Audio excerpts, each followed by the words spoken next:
പെൺമക്കളുള്ളവർ സന്തോഷിച്ചോളൂ. പെൺകുട്ടികളെ അല്ലാഹു നൽകിയിട്ടുണ്ടെങ്കിൽ നിങ്ങൾ സന്തോഷിച്ചോളൂ. ഇത് ഹബീബായ നബി തങ്ങൾ തരുന്ന സന്തോഷ വാർത്തയാണ്.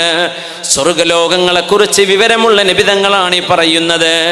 മനിബതുലിയ ബിശൈഇൻ മിൻ ഹാദിഹിൽ ബനാത്ത്, പെൺമക്കളെ അല്ലാഹു തന്നതിൽ പിറകെ നിങ്ങൾക്ക് എന്തെങ്കിലും ദാരിദ്ര്യത്തിന്റെ പ്രയാസം, സാമ്പത്തികമില്ലാത്ത പ്രയാസം നിങ്ങൾ അനുഭവിക്കുന്നുണ്ടെങ്കിൽ ഫസ്വബറ അലൈഹിന്ന, ആ മക്കളെ വിവാഹം ചെയ്ത് അയക്കുന്നത് വരെ ആ പെൺമക്കളെ ക്ഷമയോടെ നിങ്ങൾ പോറ്റി വളർത്തുകയാണെങ്കിൽ കുന്നലഹു ഹിജാബം മിനന്നാർ, ഈ പെൺമക്കൾ നിങ്ങൾക്ക് നരകത്തിൽ നിന്ന് മറയായി വരും.